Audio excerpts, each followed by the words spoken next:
We'll get those live fed zipped-in clips, strap down those rods, and stash away those tackle bags because we are going fishing. Hello, everybody. Welcome back to the Bass to Anglers podcast. I'm your host, Keith Nicewanger, and I hope this episode finds you with 5 for 25 in your live well. But if you do have 5 for 25 in your live well, I hope you're in a Caymas bass boat because only Caymas boats have the high-speed live well pickups that allows you to continuously pump fresh water in even when you're flying down the lake. We are working on our channel numbers, and I am excited to say that we are just 145,449 subscribers away from that magical 150,000 subscriber mark.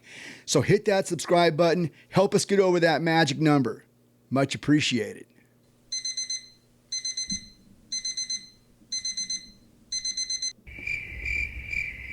I would like to know why we've got to get up so early to go fishing. Don't the fish sleep? It's not like we're going to catch them when they're sleeping. Fishing regulations should state that no lures can be cast until we've all had our first cup of coffee. If you know what that's in reference to, then it's pretty funny. If you don't know what it's in reference to, well, I'm sorry to have wasted your time. I am excited to announce that we have a new podcast partner. Copper State Tackle is the new wardrobe partner for the Bass to Anglers podcast. Today, I am wearing the Copper State AFCO Country DNA hooded sun shirt. I'm also excited to let you know that the Bass to Anglers podcast is now an affiliate of Copper State Tackle. Viewers of our podcast can use our new promo code to earn discounts on tackle and gear purchases. Stay tuned to the end of this episode, or you can just fast forward to the end if you want, to find out how you can save money on the purchase of tackle and other fishing products because you are a viewer/listener to the Bass to Anglers podcast. YouTube tells me to watch a lot of things. Lately, YouTube wants me to watch videos of bad actors behaving poorly or politicians putting their spin on things. Oh, wait, I already said bad actors behaving poorly. Or YouTube wants me to watch anglers who catch more fish than I do and bigger fish than I'll ever catch. This past Thursday, YouTube told me to join 849 other viewers who are watching Trait Zaldain live stream his entire day one of the BASS Elite Series event on Oklahoma's Lake 10 Killer. I was aware that Trait Zaldain was live streaming his Elite Series events, but YouTube hadn't told me to watch it yet, and so this was my first experience with it. So I did what I usually do when there's a pro event taking place. I put Bass Live on screen number 1, and I put Zaldain's live stream with 849 other viewers up on screen number 2. As I stared at two screens, Bass Live switched from angler to angler, showing catches and lots of action. But as time moved on, I found myself being a lot more interested in what Zaldain was doing. Zaldain was not catching fish after fish like the Bass Live anglers. He was methodically moving down a bank, switching from rod to rod, matching casts to cover with presentations that he thought would work out. Chunking and winding, occasionally using his live scope to look off the bank to see if there was anything out there. Hundreds of micro decisions, boat positionings, and applications of his intuition. Stuff that you would never notice just watching Bass Live or really any other tournament feed, to be fair. When Chris would catch a fish, he would weigh it on a bubble scale and say the total weight of the fish and his total overall weight out loud so that viewers could hear it, and back in the Zaldain studios, they could capture that weight and put it up on the screen for us. Thank you, Chris, by the way, as I love to know the score of sporting events that I elect to watch. It's a sporting event. We want to know the score. Someone then back at the Zaldain studios would keep us updated on the screen. They would keep his current weight listed, which was pretty accurate. He was using the Bubba scale after all. and they would give us his place based upon where he stood amongst the sandbaggers who weren't reporting their scores in. That's a whole nother rant for later. Was that you, Trait? Because if that was you back in the Zaldain studios, it was fantastic. Congratulations on an excellent job. I couldn't spend 8 hours in the boat with Zaldain on day one, but I checked back several times, and every time I looked, there was never less than 500 viewers watching when I checked in. My favorite YouTube channel is Greg Blanchard, the kayak angler from Northern California. His tournament videos are always excellent, and they always keep me riveted. Coffee just somehow tastes better whenever I'm watching Greg Blanchard fishing in a tournament. Watching Zaldain's live stream was very similar, with the exception that Blanchard obviously edits things out that he doesn't want you to see, whereas Zaldain's was live streamed. When you live stream your fishing day, you put yourself out there for everything: backlashes, breakoffs, wind knots, and other invasions of your privacy. All in all, it was excellent, and Friday morning I was right back there on the Zaldaingerous channel watching his day on the water. I didn't even tune in to Bass Live on day 2. I've never rooted harder for a guy to make the top 50 in an event. Selfishly, I wanted him to make the top 50 because I wanted to watch him again on Saturday. I can't get over the difference of watching one angler struggle with the minute-to-minute micro decisions that have to be made in a tournament day, as opposed to just watching the overall coverage of an event. It was really an eye-opener for me. Saturday, I was right back there watching again, even when a thunderstorm forced Chris to take shelter under covered mooring. Does it always rain like that in the Midwest? If it rained like that in California even one day, I think we'd be out there building arks in our garages. Congratulations to who won that tournament? Just a second.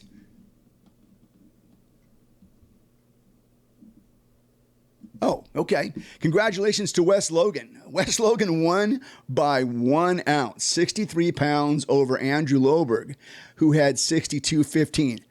What a tight race that was. Back and forth. Very exciting. And again, congratulations. Wow, 1 ounce separates $102,000 from $20,000 for second place. Ouch.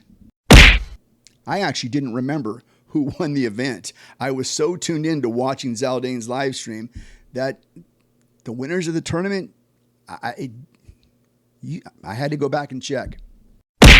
Geez, Keith, you sure spent a lot of time kissing Zaldain's bass in this episode. What's your point? Thank you, Self. Thanks for asking that question, because I do have a point here. In 2005, thereabouts, there was a major push by professional anglers to gain control of their brands. Until that time, angler brands were literally controlled by the tournament organizations, who could control everything that was seen by television audiences. Tournament organizations, they like to have their own sponsors promoted, and individual anglers always struggle to promote their own brand. Own brand, that's the key point here. Over the years, anglers have gained more control. Social media has been a big part of that. If you're a pro and you don't have an active YouTube channel, I don't care how good you are missing out on revenue that you could be earning and exposure that you could be gaining and other exposure that could help you build your brand. You're missing out. However, when it comes down to tournament time, the organization still has the final say about controlling the narrative of the event because the tournament organization still controls the live stream of the event. It's just the way it is. It's the way it's always been, and sadly, it's still that way. Watching Zaldain's live stream, it occurred to me that Chris and Trait have done what anglers have been trying to do for 20 years. They have created a completely autonomous branding for themselves and the companies that choose to support them. I can't tell you all of BASS's sponsors. I tend to be more of a casual observer when I watch. I just don't pay that much attention. But I can tell you that Gilchrist Automotive, Bass Mafia, Deep Dive, and Bass Pro Shops are amongst the companies I saw scrolled across Zaldain's broadcast for 3 days. I love the science of marketing. I don't know what BAS's numbers were for this tournament, but when I watched Zaldain, the numbers fluctuated between 550 and 850 all throughout the 3 days that I watched.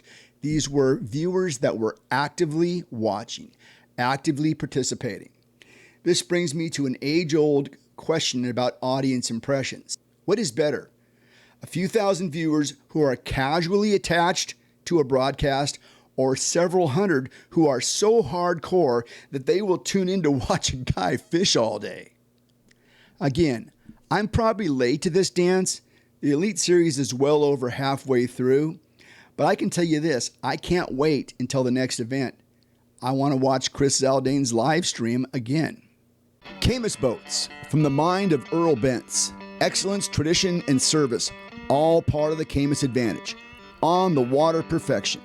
This is your next boat. Build your next boat at camusboats.com. Ducket Fishing, pro-driven rods, reels, and baits. The choice of champions. Check out ducketfishing.com to see what everybody's talking about. Ducket Fishing, pro-driven. As we mentioned at the top of this podcast, Copper State Tackle is the new podcast partner for the Bass 2 Anglers podcast. If you haven't heard of these guys, they're kicking up a dust storm of bass fishing goodness out in the Arizona desert. Their Chandler Superstore is packed with bass fishing awesomeness from floor to ceiling. Their staff includes professional anglers, guides, and straight-out hammers.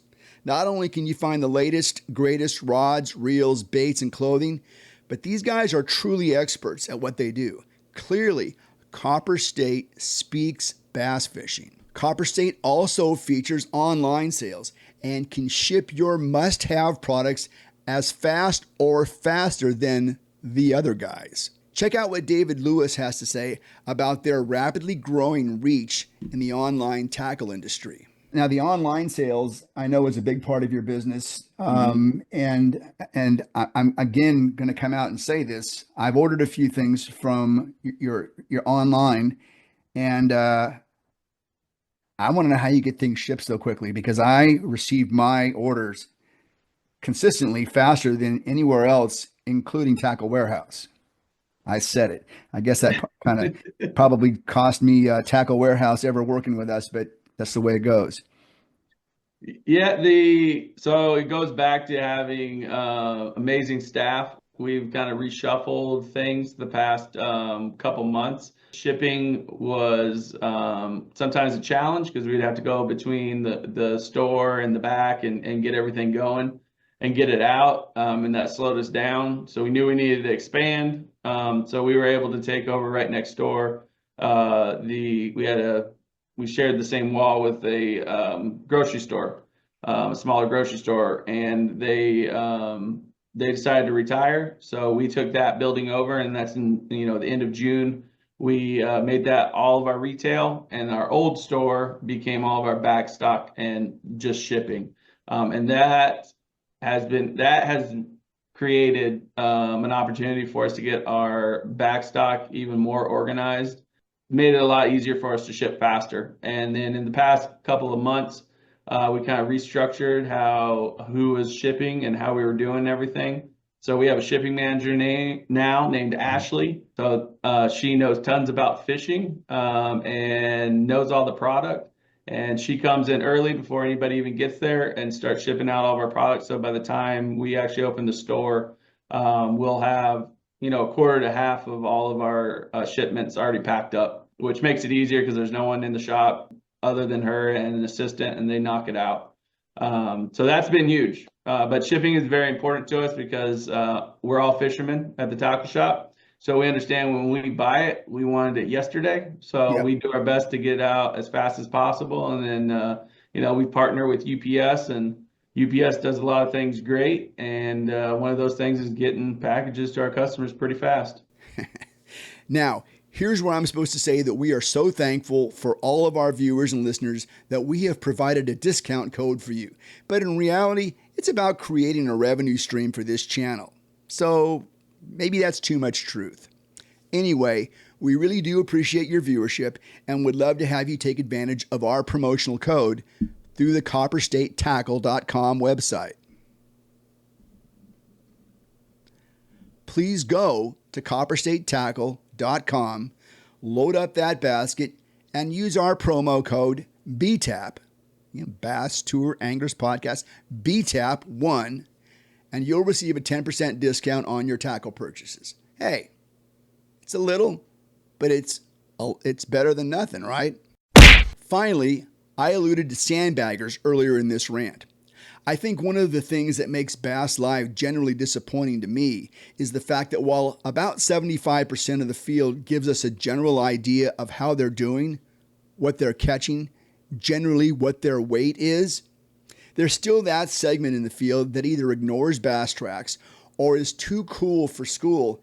And for whatever the reason, here we sit trying to watch a sporting event where we kind of know the score. And then boom, so-and-so and so-and-so are in the top 10 after the weigh-in. These guys were zeroed all day, and boom, now they're in the top 10.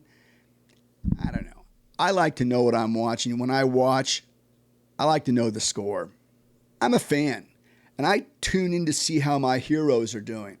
When I see some of my longtime heroes at 0 for the entire day, and lo and behold, they show up in the top 10 on day 1, I feel, I kind of feel like I've been trolled.